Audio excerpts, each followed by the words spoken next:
नमस्कार, 4 PM दिल्ली देख रहे हैं आप और मैं हूं आपके साथ शाहीन खान। और आज का बड़ा सवाल, क्या गिरने वाली है एनडीए की मोदी सरकार? क्या नीतीश और नायडू बीच में डुबोने वाले हैं मोदी जी की नैया?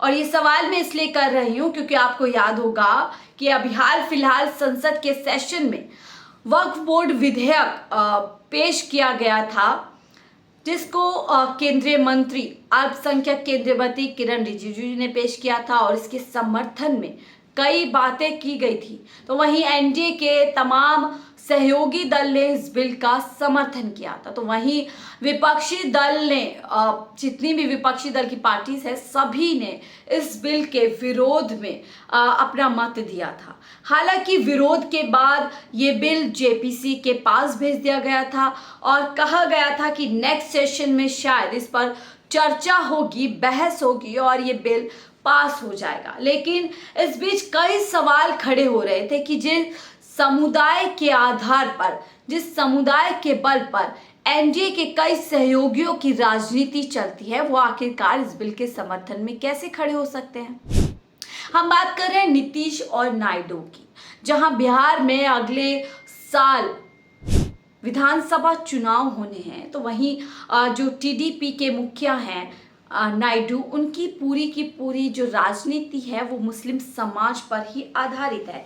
ऐसे में कहीं ना कहीं माना जा रहा था क्या ये आगे चल करके इस बिल का विरोध करेंगे। और देखिए वही चीज सामने आ गई, वक्फ विधेयक पर तस्वीर लगभग साफ हो गई है। जहां जेडीयू खुलकर विरोध इस बिल का कर रहे हैं, तो वहीं टीडीपी ने भी विरोध करने की जो तस्वीर है वो साफ कर दी है। आपको बता दें कि जेडीयू ने पहले ही इस बिल का, हालांकि सदन के अंदर दोनों ने ही इस बिल का समर्थन किया था, दोनों पार्टीज के एमपीज ने। लेकिन अब जैसे जैसे इस बिल पर जेपीसी गठन करने की बात की गई, उसके बाद से ही कई मुस्लिम समुदाय के लोग, मुस्लिम संगठन के लोग जो है नीतीश बाबू और नायडू दोनों के पास पहुंचे और दोनों से ही इस बिल में पूरी तरीके से जो बदलाव की ज़रूरत है, जो चीज़ें हटाने या रखने की ज़रूरत है, उस पर एक लंबी चर्चा की गई। और उसके बाद से ही अब ये तस्वीर सामने आ गई है कि जेडीयू और टीडीपी दोनों इस बिल का विरोध करेंगे। तो क्या अब मोदी सरकार के लिए मुश्किलें बढ़ने वाली हैं कि जो सरकार दावा कर रही थी, प्रधानमंत्री मोदी जी को आपने सुना होगा, तीसरे कार्यकाल की शुरुआत में उन्होंने कहा था कि ये वाला कार्यकाल बहुत बड़े फैसलों का होगा। और उन बड़े फैसलों में यही बिलों की बात की जा रही है, वक्फ बोर्ड हो गई या फिर यूसीसी हो गया, क्योंकि यूनिफॉर्म सिविल कोड की बात भी लगातार एनडीए की मोदी सरकार इस बार कर रही है। लेकिन जिस तरीके से अब वक्फ बोर्ड पर नीतीश और नायडू ने अपना स्टैंड क्लियर कर दिया है, हो सकता है कि यूसीसी में भी मोदी जी को अपने घुटने टेकने पड़ेंगे। और जब इस तरीके से बात की जा रही थी कि तीसरा कार्यकाल मजबूत होगा, तो क्या अब इन दोनों के इस बिल के खिलाफत करने के बाद क्या माना जाए कि मजबूत सरकार नहीं मजबूर सरकार है?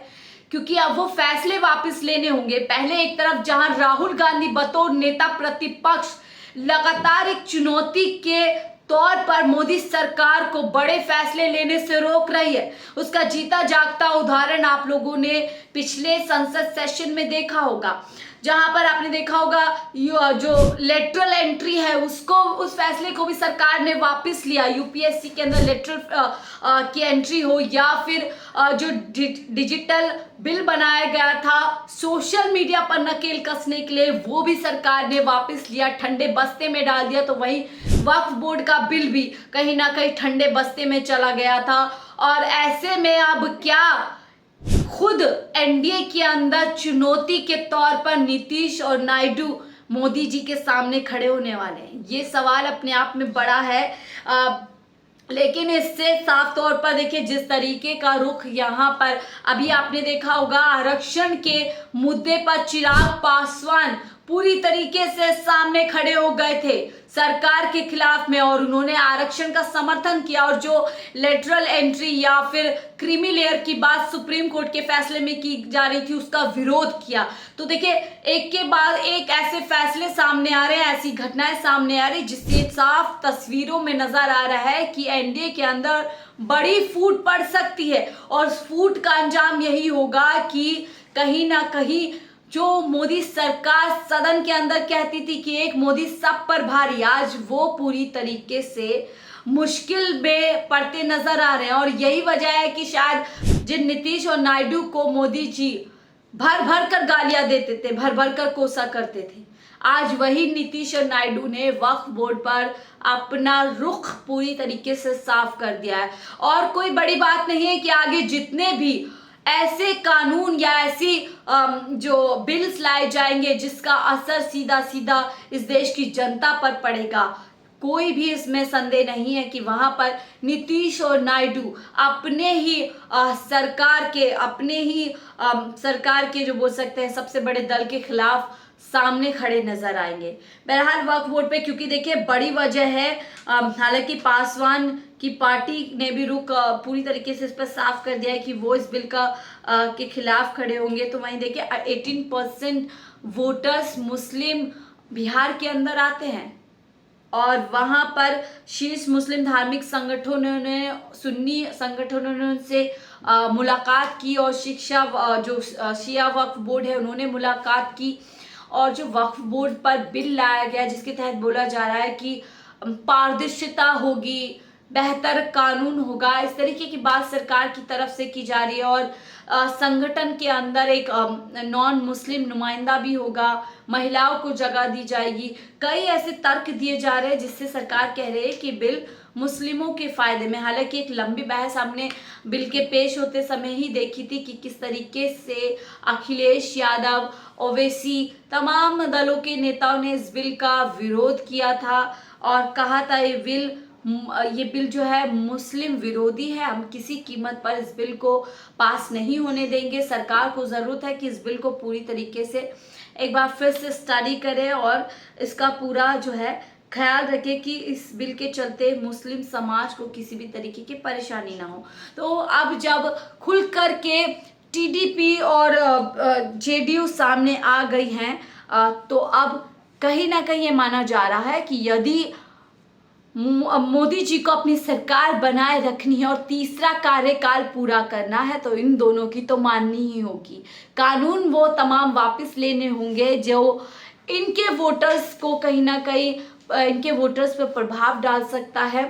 तो देखिए दो चुनौती, जहां राहुल गांधी सामने एक चुनौती के तौर पर है तो अब खुद एनडीए के अंदर नीतीश और नायडू एक चुनौती के तौर पर प्रधानमंत्री मोदी जी के सामने नजर आ रहे हैं। ऐसे में देखने वाली बात दिलचस्प होगा, क्या प्रधानमंत्री मोदी जी अपने आप को संभालते हुए सरकार में बनाए रखने के लिए फैसले लेंगे या कोई बड़ा फैसला इस देश में एनडीए की सरकार के द्वारा लिया जा सकता है। आप इस पूरे वक्फ बोर्ड पर जो रुख यहाँ पर जेडीयू और टीडीपी ने अपनाया है उस बारे में क्या सोचते हैं, हमें कमेंट बॉक्स में जरूर बताइएगा। फिलहाल के लिए मुझे दीजिए इजाजत। आप देख रहे थे 4 PM दिल्ली।